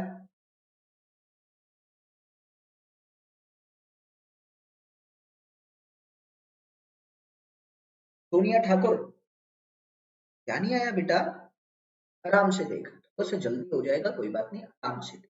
बिल्कुल आगे नहीं चलूंगा मैं, वैसे बताना जरूरी था। आराम से देख। आपको बोला दो मात्राएं हैं आपके पास। पहले तो इनका सूत्र है, जब दो मात्राएं गुणाफल में चलती है। दोबारा देखो दिव्यांशु, तो इनका सूत्र कहता है delta X upon X is equal to delta A upon A plus delta B upon B. ये इनका सूत्र। आपको ना उदाहरण के तौर पे बोला कि आपके पास एक मात्रा है x इज इक्वल टू, तो l is equal to 0.1 plus minus 0.1, 1 plus minus 0.1, और b गिवन है 2 प्लस माइनस 0.2। आपको पता है ये l है, ये डेल्टा l है, ये b है, ये डेल्टा b है, पता है। कह रहा है कि आपको क्षेत्रफल का ज्ञात करना, ये प्रश्न है। क्षेत्रफल का फॉर्मूला होता है लेंथ इनटू ब्रेड्थ। अब आपको देखने मात्र से समझ आ गई कि यहाँ पर दो मात्राएं आपस में गुणाफल में चल रही है। आप जब इसको सॉल्व करेंगे तो आएगा डेल्टा ए बाय ए, वही पीछे वाला सूत्र लगा रहा हूं, delta A by A is equal to this plus this. आपने कहा delta L by L plus delta B by. अब डेल्टा ए तो आपको पता नहीं है ना, वही तो आपको निकालना है कितना त्रुटि है। लेकिन एरिया आपको पता है, एरिया है लेंथ इंटू ब्रेड्थ। तो मुख्य मान एल का 1 है, बी का मुख्य मान 2 है, और डेल्टा एल का मान 0.1 है, डेल्टा बी का मान 0.2 है। इस हिसाब से मैंने लिखा बेटा, सॉल्व कर लिया, डेल्टा ए का मान आ गया। अब आपको पता है कि ए को लिखने का सिर्फ एक ही तरीका है, वो है ए प्लस माइनस डेल्टा ए। तो ठीक है, 2 प्लस माइनस 0.4 उत्तर आ गया। अब मेरे को बताएगा सोनिया ठाकुर, राजकुमार और दिव्यांशु। अब मेरे को बताओ समझ आया?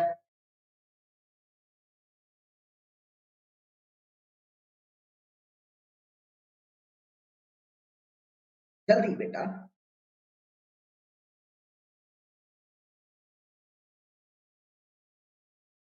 ये किसी तरीके से मैंने विभाजन में लगाया, उसका सूत्र है वो तो आपको याद करना है, उसमें तो शक है ही नहीं। ये तो मेरे बच्चों को याद करना है।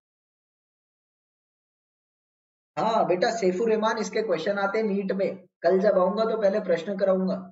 3-4 प्रश्न आए हैं इसके नीट में और बहुत ऊंचे स्तर तक आ जाते हैं। आपको बोला x is equal to A by B है, आपने कहा डेल्टा x बाई एक्स, ये त्रुटि है, ये इसका सत्र है, ये आपको याद कर। Delta x by X is equal to delta A by A plus delta B by B, इस फॉर्मूला हो गया। वही ए बी गिवन है, आपको कह रहा है x is equal to A by B निकालो, ये क्वेश्चन है। सेम फॉर्मूला लगाया, यहाँ माइनस तो हो ही नहीं सकती ना, ये क्या है? ये आपका एरर है, ये भी आपका रिलेटिव एरर है, ये भी रिलेटिव एरर है। अभी माइनस तो हो ही नहीं सकता, इसलिए प्लस होगा। सारी चीजें रखी, x का मान निकाला, डेल्टा x आ रहा है 1/10, और x आपको पता है क्या है, a बाई बी यानी 1/2, ये रहा x, रख दिया, उत्तर आ गया। ठीक है, अब क्लियर हो गया। एक और चीज आती है, पांचवा इसका फॉर्मूला होता है, तो समय हो गया बट फिर भी 1 मिनट ले लेता हूँ। पांचवा फॉर्मूला इसका आता है, जैसे कि आपको लिखा है, गौर देना, x इज इक्वल टू ए की पावर n,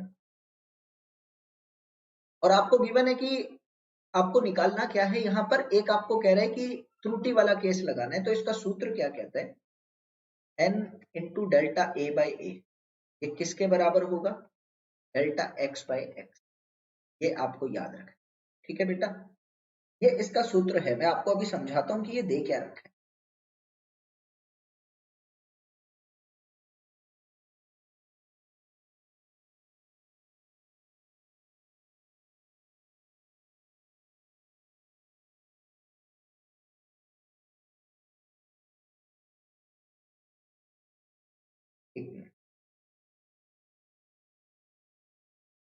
जैसे मैंने आपको कहा, आपके पास गिवन है बेटा कि आप लोगों का, मैं पूरा प्रश्न तो नहीं लिख रहा, मैं जस्ट समझा रहा हूँ आपको, प्रश्न मैं कल करूंगा। मैंने कहा आपके पास एक क्षेत्रफल है और वो क्षेत्रफल आप लोगों का इस तरीके से दर्शाया जा रहा है। ये इसका सूत्र है क्षेत्रफल का, ये इसका सूत्र है, जहां पे बड़ा ए जो है वो एरिया है, छोटा ए जो है वो भुजा है यानी एज है। और तुम्हें कह रहे हैं कि अगर तुम्हारी भुजा में 2% की गलती है, और देना मैं क्या कह रहा हूं, अगर भुजा में 2% की गलती है तो क्षेत्रफल में कितने प्रतिशत की गलती होगी ये बताओ। प्रश्न दोबारा सुनो, बड़ा प्यारा प्रश्न।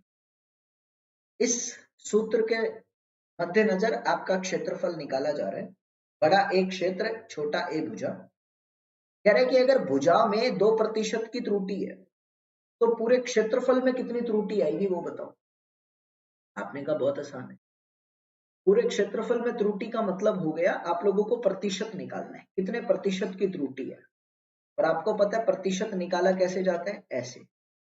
फॉर्मूला क्या कहता है बेटा, फॉर्मूला कहता है आपका, अगर x इज इक्वल टू ए की पावर n है तो पावर आगे आ जाती है और डेल्टा a अपॉन ए हो जाता है। क्या मैं इस सूत्र के आधार पर ऐसा लिख दूं, delta a by A is equal to 2 into delta छोटा a बाय छोटा a, दोनों तरफ 100 से गुणा कर दो, सीधा है क्या। तो मैंने कहा डेल्टा a बाय ए तो आपको निकालना है, ये क्या है, ये क्षेत्रफल में त्रुटि है प्रतिशत में।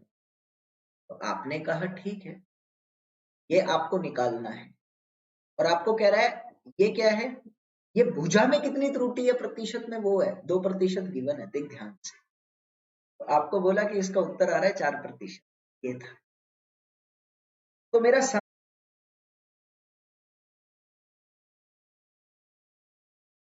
तो मेरे बच्चे, आपको पहला प्रश्न दे रखा है यहाँ पर। आपको कह रहा है, पहला प्रश्न है कि आपकी बॉडी का पहले तापमान था, और वो तापमान जो आपको गिवन है वो है 40.6 प्लस माइनस 0.2 डिग्री सेल्सियस।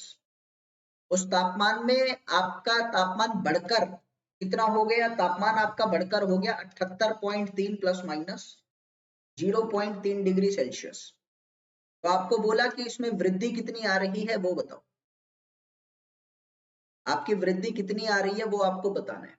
यानी आपसे बोला गया बेटा, इसमें आने वाले इंक्रीमेंट के बारे में आपको चीजें बतानी है, कितना इंक्रीज हो रहा है, ठीक है।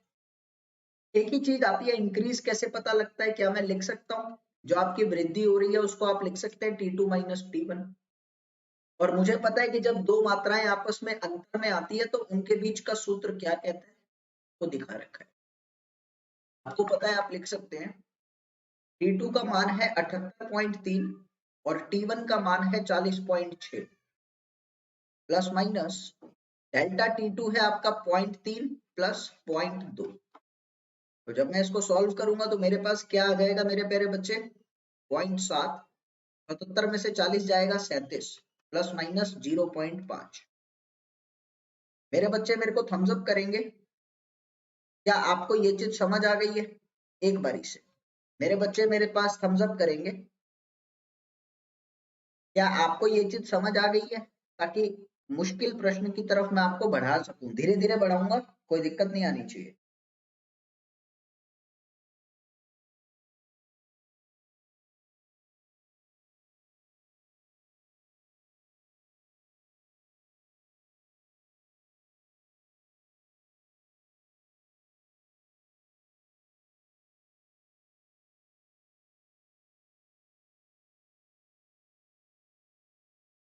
रेणु कुमारी, आप कह रहे हैं एक बारी और, इसमें तो कुछ लगता नहीं है समझाने योग्य।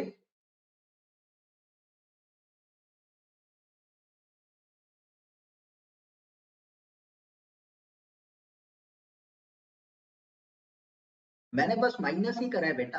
अगला प्रश्न लेकर आता हूं, अगला जरा ध्यान दीजिएगा क्या कहता है, अगले से समझ आ जाएगा। प्रश्न नंबर 2 क्या कह रहा है बेटा, कह रहा है आपको गिवन है a is equal to 8 plus minus 0.08, आपको गिवन है b is equal to 6 plus minus 0.06।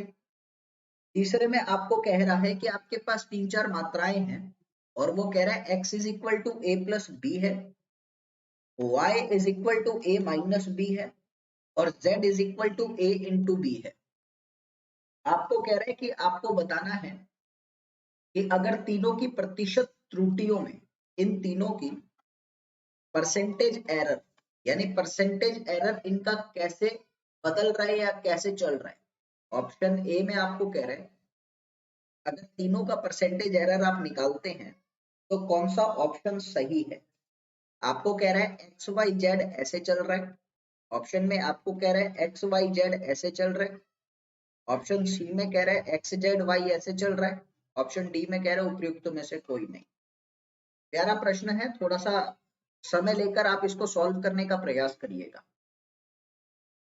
आपको बोला गया कि आपके पास ए और बी है, एक्स वाई जेड आपको निकालना है, फिर कह रहे हैं उनका परसेंटेज एरर किस तरह से चल रहा है।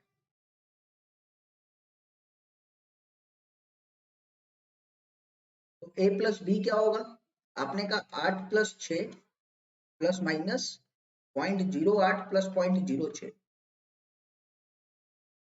14 प्लस माइनस 0.14 आ रहा है एक्स। तो अगर मैं इसकी त्रुटि निकालना चाहता हूँ प्रतिशत की, तो स्पष्ट रूप से मेरे बच्चे लिखेंगे क्या, उन्होंने कहा अगर आप इसकी त्रुटि निकालना चाहते हैं तो आपको देखने को मिलेगा मेरे बच्चे delta X upon x into 100। अब डेल्टा एक्स क्या है, ये 0.14। अब मैंने कहा x का मान है 14, जब मैं इसको सॉल्व करूंगा तो 1 आएगा। x का मान कितना आ रहा है बच्चे, 1 आ रहा है। ठीक इसी तरीके से जब आप सॉल्व करेंगे तो y क्या आएगा, मैंने कहा y आएगा आप लोगों के पास 8 माइनस 2 प्लस माइनस 0.08 प्लस 0.06, तो कभी घट ही नहीं सकता ना। आप सॉल्व करेंगे तो आएगा आपके पास 2 प्लस माइनस 0.14। अब आपको निकालना है delta y by Y into 100, क्योंकि प्रतिशत एरर यही होता है। आपने कहा बिल्कुल सही चल रहा है और आपके पास ये उत्तर आएगा लगभग 7%। आप करके देख सकते हैं, किसी तरह की दिक्कत नहीं है। चलो, तो जब आपने सॉल्व करा तो 7% आपका आ गया। जिसको समझ नहीं आ रहा वो कमेंट जरूर करना, जिसको समझ आ रहा है वो मेरे साथ बन सकता है। और तीसरा मेरे पास क्या आ रहा है, तीसरा मेरे पास यहाँ पर है z। आपको पता है बेटा z कैसे निकाल रहे हैं, a इंटू बी। और मुझे एक बात पता है, delta z by z is equal to delta a by a plus delta b by b। मैं लिख सकता हूँ डेल्टा z क्या था वो निकालना है, लेकिन z है a इंटू बी, यानी 8 into 6 is equal to 0.08/8 plus 0.06/6। जब मैंने इसको सॉल्व किया तो मेरे पास उत्तर क्या आ रहा है डेल्टा z का, मैं आसानी के साथ लिख देता हूं यहाँ पर। डेल्टा z मेरे बच्चों के पास आ रहा है 2%, 2% आ रहा है। आपको देखने को मिला कि x 1 है, y 7 है और z कितना है बेटा 2, यानी ऑप्शन नंबर सी सही जा रहा है। ऑप्शन नंबर सी आप लोगों का एकदम सही जा रहा है। रेणु कुमारी कह रही है समझ नहीं आया। बेटा पहली बार आ रहे हैं आप, बुरा मत मानना क्योंकि मैंने कुछ किया नहीं है। रेणु कुमारी मैंने देखा बेटा, देखना फॉर्मूला लगाया, मैं बस फॉर्मूले लगा रहा हूँ और कुछ नहीं कर रहा। जब आप a प्लस बी करोगे तो a क्या है, a है आपका ये मात्रा और डेल्टा a है ये, a plus B plus minus delta a plus delta b।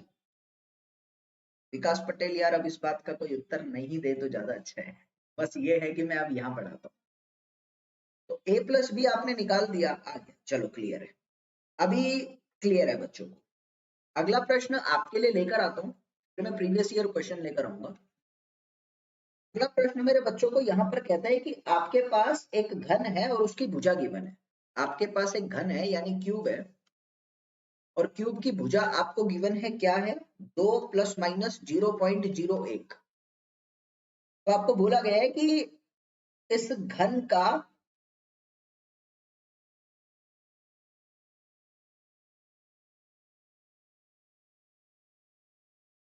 क्षेत्रफल क्या होगा। बस एक ही बात बोलिए, इस घन का क्षेत्रफल क्या होगा।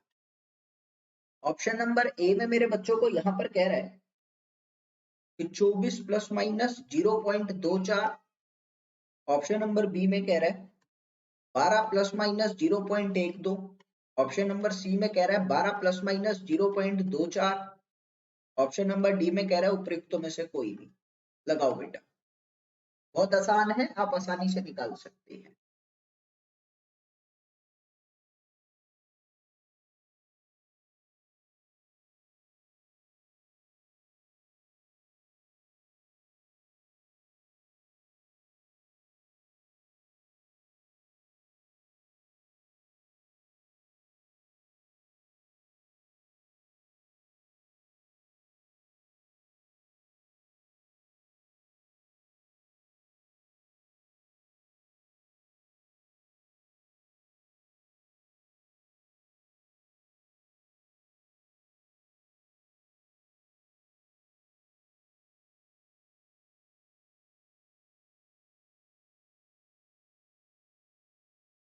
जल्दी से सॉल्व करेंगे मेरे बच्चे।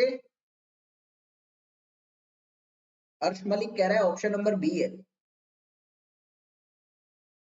एक लेक्चर और बचा है बेटा, मुस्कान एक लेक्चर और बचा है, इसके बाद मैं गति की स्टार्ट करूं। जल्दी बेटा, बहुत इजी क्वेश्चन है, आप सभी को मैंने बताया। सबसे पहले क्षेत्रफल का सूत्र लिखते हैं। क्षेत्रफल का फॉर्मूला ये है, आप इसको ऐसा लिख सकते हैं अगर आपको इसको सॉल्व करना है तो delta A upon A is equal to 6 into 2 into delta A upon A into 100। कोई दिक्कत आ रही है कि बेटा? नहीं, 100 ना भी करो तो कोई दिक्कत नहीं है, वो तो प्रॉब्लम है ही नहीं कोई। तो आ गया। अब मुझे बोला गया है कि ए क्या है? ए है 6 इंटू ए का स्क्वायर। यहाँ पे ए क्या है? 2 है ना, 2 का स्क्वायर लगभग 24 आ रहा है। इतना तो समझ आ गया कि क्षेत्रफल का जो मान है वो लिखा कैसे जाता है। क्षेत्रफल इस तरीके से लिखा जाता है, और ए का मान कितना आ रहा है बच्चे? 24 आ रहा है। देखने मात्र से समझ आ गया कि उत्तर ए है, लेकिन अभी और देख लेते हैं क्या चल रहा है। डेल्टा ए निकालना आप लोगों के लिए अभी बाकी है। कैसे निकालूंगा? मैं यहाँ पर सारी चीजों को रख देता हूँ, मेरा काम आ जाएगा। मैंने कहा डेल्टा ए क्या होगा? ए इंटू 6 इंटू 2 इंटू, यहाँ पे ये क्या है? ये छोटा डेल्टा ए है और बड़ा डेल्टा ए है 2। मैंने जब इसको सॉल्व किया बेटा तो मेरे पास इसका उत्तर आ रहा है 0.24। लगा दिया। तो अभी ये ठीक, तो मेरे पास इसका उत्तर आ रहा है 0.24। मैंने इसको सॉल्व किया तो मेरा उत्तर ऑप्शन नंबर ए है। जल्दी थम्स अप करना। समझ आ गया बेटा? एक बार थम्स अप करेंगे क्या बच्चे? समझ आ गया? उसके बाद मैं आपको एक दो प्रीवियस ईयर क्वेश्चन करवा देता हूँ तो ज्यादा क्लियर हो जाएंगी चीजें।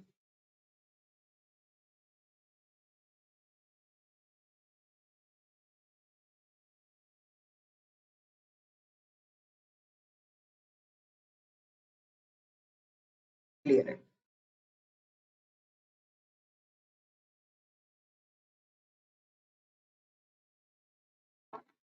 अगला मेरा बात आता है बेटा, आपको बोला गया कि एक प्रश्न है आपके पास, प्रीवियस ईयर क्वेश्चन है ये नीट का। घन है, एक घन का घनत्व इसके द्रव्यमान तथा भुजा से मापा जाता है। एक घन है, उसका डेंसिटी आप लोग निकालते हैं, उसका घनत्व आप लोग निकालते हैं, तो आपको उसका द्रव्यमान पता है, आपको उसकी भुजा पता है। ठीक है, यानी उसका साइड आपको पता है। आपको बोला गया है द्रव्यमान तथा भुजा के नापने पर, द्रव्यमान तथा भुजा के नापने पर अधिकतम त्रुटि कितनी जा रही है। इसमें जो आपका मैक्सिमम त्रुटि आ रही है वो 4% है, और भुजा में जो त्रुटि आ रही है वो 3% है। दोबारा सुनो क्या कह रहा हूं। एक क्यूब है बेटा, उस क्यूब की डेंसिटी निकालना चाहते हो आप लोग, तो क्यूब की डेंसिटी निकालने के लिए मास और वॉल्यूम की जरूरत है, वॉल्यूम आती है इससे। तो जो आपको बोल रहे हैं कि मास में जो एरर आ रहा है वो 4% है, और भुजा में जो एरर आ रहा है 3% का है। तो कह रहे हैं कि इसके घनत्व का एरर निकालो कितना है। पूरी डेंसिटी के दौरान आपका त्रुटि कितना आ रहा है, प्रतिशत त्रुटि कितनी है वो निकालो। ऑप्शन ए में कह रहा है 7, ऑप्शन बी में कह रहा है 9, ऑप्शन सी में कह रहा है 8, ऑप्शन डी में कह रहा है 12, और ऑप्शन नंबर ई भी दे रखा है 13%। करो बेटा, कोशिश करो, उसके बाद मैं आप लोगों को इस प्रश्न को आगे करवा दूं। ध्यान से सुनना, बड़ा प्यारा प्रश्न है। एनसीईआरटी में इस तरह के तरह बहुत सारे प्रश्न होंगे, मैं और भी करा दूंगा।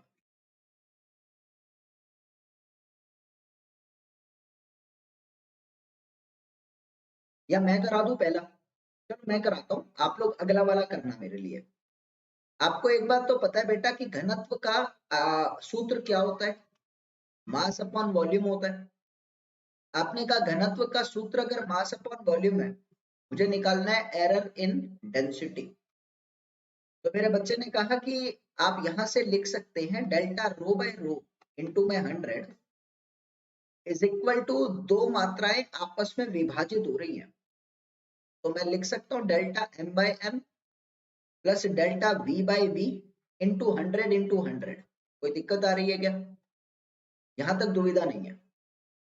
अब प्रश्न में आपको कह रहे हैं कि आपको निकालना क्या है? आपको निकालना है delta rho by rho into 100, आपको निकालना है। लेकिन द्रव्यमान में 4% की त्रुटि है, यानी आपको गिवन क्या है?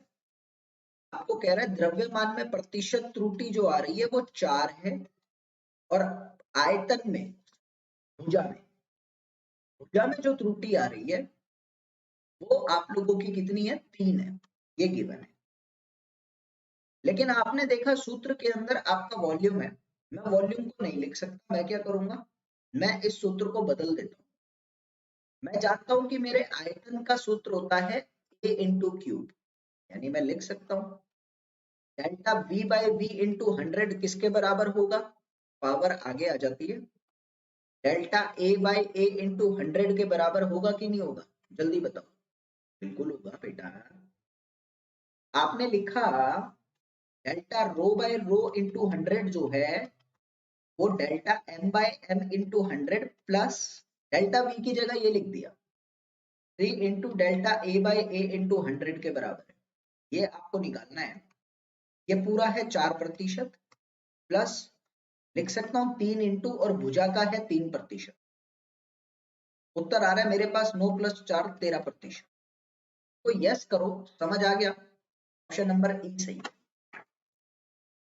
ये प्रश्न अति महत्वपूर्ण प्रश्न, अति महत्वपूर्ण प्रश्न है, क्योंकि पेपर में इसी टाइप का प्रश्न आया है, इससे पहले और नहीं आया।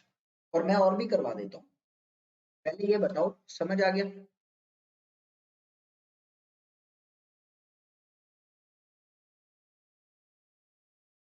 क्लियर है? मेरे नोट्स दे दो जो मैंने जीते थे। गुलशन? नहीं भाई, नहीं नहीं नहीं नहीं, गुलशन भाई आप, अफसोस की बात है, आपको नहीं मिल पाएंगे क्योंकि आप लास्ट तक उपस्थित नहीं थे। नहीं, जो कंडीशन है बेटा वो तो रूल इज रूल बस। आप अभी 10 बजे फिर से टेस्ट है गुलशन, आप 10 बजे आना, आप दोबारा से जीतना, दोबारा से एक भारी गिफ्ट दूंगा आपको, भारी गिफ्ट दूंगा 10 बजे वाले सेशन में, आप आना, ठीक है? चलो अगला प्रश्न देता हूँ आपको। एक बोल रखा है, एक मात्रा है आपके पास x, x जो है वो a क्यूब b स्क्वायर के बराबर है, और आपको कह रहे हैं कि आप लोगों को प्रतिशत त्रुटि x की निकालनी है। अगर a की प्रतिशत त्रुटि गिवन है 2% और b की प्रतिशत त्रुटि आपको गिवन है 1%, ये कह रहा है, प्रश्न है। ऑप्शन में मेरे बच्चों को दे रखा है, ऑप्शन ए में कह रहा है आप लोगों को 8%, ऑप्शन बी में कह रहा है 6%, ऑप्शन सी में कह रहा है 4%, ऑप्शन डी में कह रहा है 5%। यह सूत्र है आपका जो दे रखा है, और आपको बोला गया कि इस सूत्र के आधार पर यह बताना है कि इसमें आने वाले परसेंटेज एरर कितना है। जल्दी से, आपने बोला था 10 बजे वाला क्लास नहीं होगा, कब बोला? मैंने कब बोला?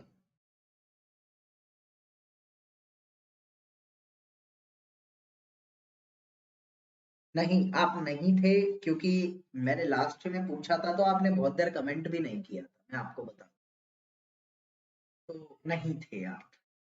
नहीं, ये बात नहीं रहेगी। गुड इवनिंग यूपीएससी एस्पिरेंट अभी त्रिपाठी।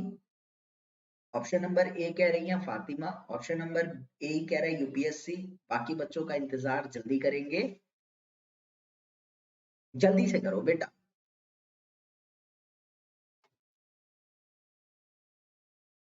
चलो मैं करा देता हूँ, इतने समय की आवश्यकता है नहीं, जल्दी जल्दी करा करो, जो मैं करूंगा अब तुम करना जल्दी। आपको पता है आप लिख सकते हैं delta X by X into 100 is equal to 3 into delta A by A into 100 plus 2 into delta B by B into 100। समझ आ रहा है? दो मात्राओं में तोड़ दे, एक ये मात्रा, एक ये मात्रा। इसको कैसे लिख सकता हूँ? 3 into delta A by A. इसको लिख सकता हूँ 2 into delta B by B. बस। तो जब आपने इसको तोड़ा तो आपने कहा कि ये आपको निकालना है, और delta A by A into 100 given है 2। ठीक इसी तरीके से डेल्टा बी 1 गिवन है, 3 दूनी 6 प्लस 2 8% इसका उत्तर है। एक और प्रश्न करता हूँ। आपको बोला गया मेरे प्यारे बच्चे कि आपके पास एक पेंडुलम है। पेंडुलम सारे बच्चे समझते हैं ना? एक पेंडुलम में आपका टाइम पीरियड आपको गिवन है 2 पाई रूट एल बाई जी। आपको कह रहा है आपको परसेंटेज एरर निकालना है टाइम पीरियड का। अगर आपके परसेंटेज एरर एल का जो है वो 1% है और जी का जो परसेंटेज एरर है वो 2% है, ये आपको निकालना है। आपको सॉल्व करना है, जल्दी उत्तर बताएंगे आपके अकॉर्डिंग क्या आ रहा है। 3/2%। ऑप्शन बी कह रहा है 5/2%।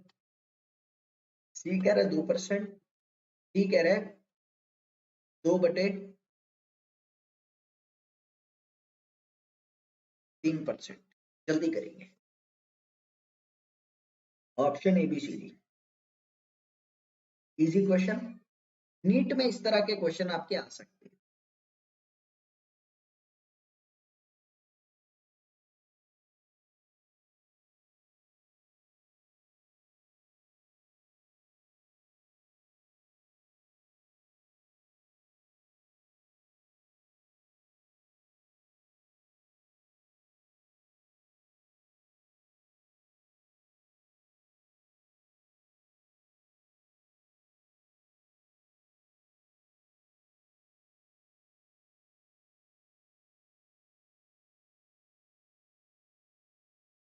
एक प्रश्न आया था आपका, वो भी मैं करवा देता हूँ, पहले आप इसका आंसर करो मेरे को।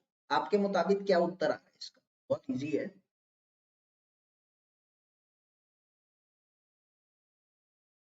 मैं करा देता हूँ क्योंकि समय कम है, आप ज्यादा ले रहे हैं। आपको पता है मेरे बच्चे, जैसा कि सबको पता है delta T by T into 100 किसके बराबर होगा? यहाँ पर मैं इसको ऐसा लिख सकता हूँ, टी जो है वो एल की पावर हाफ और जी की पावर माइनस हाफ के समानुपाती है। हम जितने भी कांस्टेंट है उनको हटा देते हैं, इनको नहीं लेते कभी भी, सिर्फ मात्राओं को लेते हैं। तो आप इसको ऐसा लिख सकते हैं, half of delta L by L into 100 plus में, अब ध्यान दें इसकी पावर है माइनस हाफ, तो माइनस हाफ ही आगे आएगा।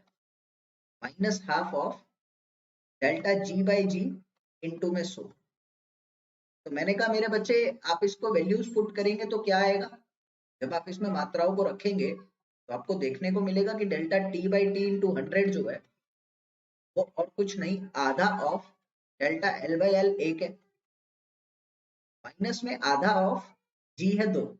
आपने काटा, उत्तर अलग ही आ रहा है। आधा माइनस 1 यानी माइनस आधा आ रहा है, जो कि पॉसिबल ही नहीं है। जो कि पॉसिबल ही नहीं है, तो मैंने कहा इम्पॉसिबल। ये क्वेश्चन ही गलत था। अब बच्चों ने उत्तर तो करा, लेकिन मुझे समझ आया कि आपको क्लियर हो गया कि ये टाइम पीरियड में कोई त्रुटि आएगी नहीं अगर ऐसा कुछ रहेगा तो। थम्स अप करना एक बारी, एक बारी थम्स अप करना। टाइम पीरियड में कोई त्रुटि आएगी नहीं अगर ऐसा कुछ रहेगा। क्लियर हुआ? फिर मैं एक प्रश्न और देता हूँ, अगला बड़ा प्यारा है।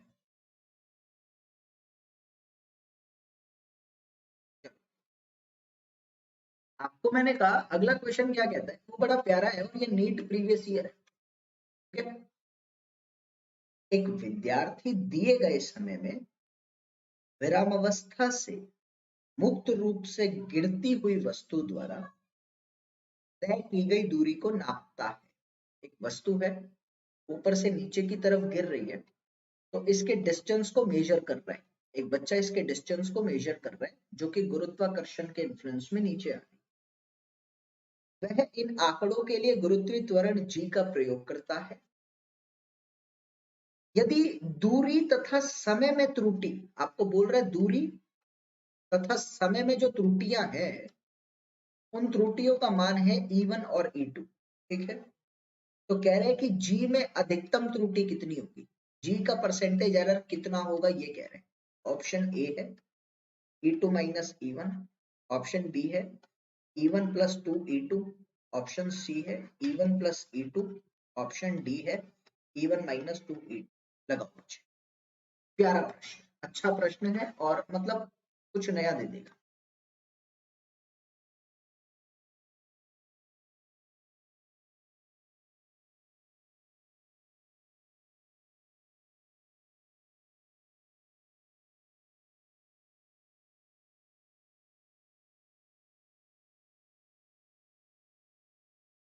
मेरे पास अर्श का आंसर बहुत जल्दी आया, इनका कहना ऑप्शन डी है, वही गुलशन पथोरिया का कहना ऑप्शन सी है, नीलू काची ऑप्शन सी को कह रही है। एक दो बच्चे और सॉल्व करो तो मैं कराता हूँ, बड़ा प्यारा प्रश्न है और आसान है, आपको समझ आना चाहिए बस।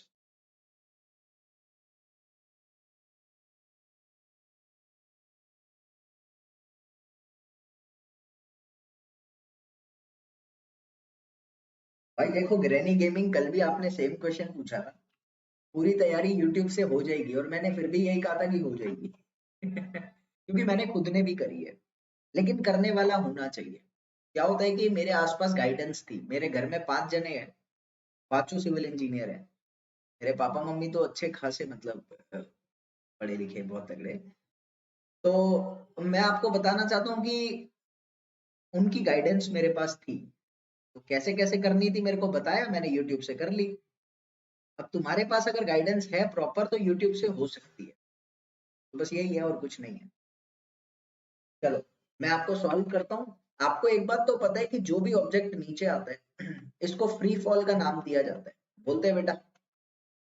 तो आपको एक फॉर्मूला पता होगा, हाफ जी टी स्क्वायर, और मैं लिख सकता हूँ जी क्या है, 2h अपॉन टी स्क्वायर, ये सूत्र आ गया। कोई दिक्कत नहीं है ना, आसानी से के साथ मैंने कर दिया ये तो। कि आपको half G T square H है तो जी क्या है, 2h अपॉन टी स्क्वायर। मैंने कहा delta G by G into 100 है, आप लिख सकते हैं delta H by H into 100 plus में 2 into delta T by T into 100। कोई दुविधा आ रही है क्या बच्चे? स्पष्ट रूप से लिख सकता हूँ, माइनस साइन तो हो ही नहीं सकता तो प्लस ही लगाऊंगा। मैंने कहा delta H by H given है E1 plus 2 into delta T by T आपको गिवन है E2। उत्तर है यार ऑप्शन नंबर बी सही है। ना गुलशन ठीक, ना अर्श ठीक, ना नीलू ठीक, ना वैभव ठीक, ना फातिमा ठीक, लगभग सभी गलत थे। मुझे उम्मीद है आप समझ आ गया। अच्छा प्रश्न था, आपको ये चीजें पता होनी चाहिए। ठीक है बच्चे, एक और देता हूँ, अच्छा सा देखना अभी। आपको बोला जा रहा है कि आपके पास एक पार्टिकल है और उस पार्टिकल की गतिज ऊर्जा, आपको कह रहा है उस पार्टिकल में पैदा हुई गतिज ऊर्जा आपको गिवन है, और उस गतिज ऊर्जा का मान जो है वो E है, ठीक है। उस पार्टिकल को v वेग के साथ चलाया जा रहा है, v वेग के साथ चलाया जा रहा है, ठीक है। और उसका जो द्रव्यमान है वो m है, ये आपको बोल रखा है, गौर दीजिएगा क्या क्या। आपको कह रहा है यदि उसका वेग में जो त्रुटि आ रही है, परसेंटेज एरर उसके वेग में जो आ रहा है मेरे पास, वो आ रहा है 1% का, और उसके द्रव्यमान में कह रहा है कि कोई एरर नहीं है, द्रव्यमान में किसी तरह का कोई त्रुटि नहीं है, ये आपको बोल रहा है कि द्रव्यमान कैसा है, द्रव्यमान उसका नियतांक है, उसमें कोई त्रुटि है ही नहीं। तो कह रहा है कि इसके ऊर्जा में कितनी त्रुटि आएगी वो परसेंटेज आपको बतानी है, ठीक है। क्वेश्चन समझ आया? ऑप्शन ए में तुमको कह रहा है 2%, ऑप्शन बी में तुमको कह रहा है 3%, ऑप्शन सी में कह रहा है 1%, या डी में कह रहा है उपयुक्त में से कोई नहीं। बताओ बच्चे तुम्हारे मुताबिक क्या है? ABCD प्रश्न अच्छा है। और जो बच्चे लेट आए हैं मैं कहना चाहता हूँ, मैंने आपको आज प्रश्न कराए हैं जो आपके नीट एग्जाम में पूछे जाते हैं, ज्यादा नहीं पढ़ाए, 10 प्रश्न भी हो जाए तो बहुत है। तो सभी बच्चे उन प्रश्नों को कर लेना, जरूरी है, ठीक है। चलो।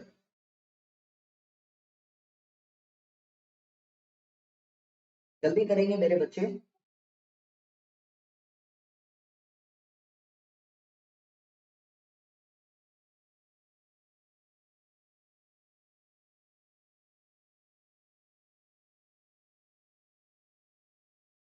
नीलू कह रही है ऑप्शन नंबर सी है।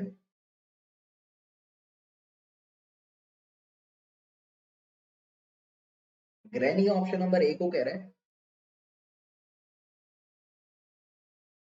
बहुत इजी है, बहुत आसान प्रश्न है, किसी तरह की दुविधा है ही नहीं। इतने बीच में मैं आपको बता दूं, रात को 10 बजे बेटा आप लोगों के लिए स्पेशल क्लास में मैं एक सेशन लेकर आ रहा हूँ, जिसमें मैं आप सभी को क्या कराने वाला हूँ, जिसमें मेरे प्यारे बच्चे आप सभी को मैं गतिक ऊर्जा गतिक जो आपका एक विषय है गति की, उसके आधार पे 10 से 12 क्वेश्चन कराऊंगा। आना चाहो तो आ सकते हो, ठीक है, नहीं तो अपने दोस्तों को बता सकते हो। और एक बात और है कि जो बच्चा नया है वो मुझे अनअकैडमी पर फॉलो कर लो, ताकि मेरी हर फ्री क्लास आपको मिलती रहे, तो ध्यान रखें, ठीक है। चलो, अभी बात आती है कि किस तरह से करते हैं। आपको पता है इसका जो सूत्र है वो है हाफ एम वी स्क्वायर। अच्छा, एम कैसे है? नियतांक है।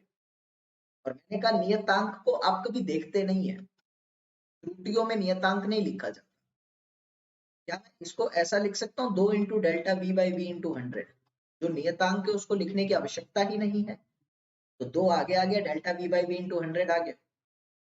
आपने कहा डेल्टा वी/वी 1 है, तो मैंने कहा 2 × 1, तो आपका जो सत्र आ रहा है वो क्या है, 2%। यानी इतनी त्रुटि आपको गतिक ऊर्जा में देखने को मिलेगी।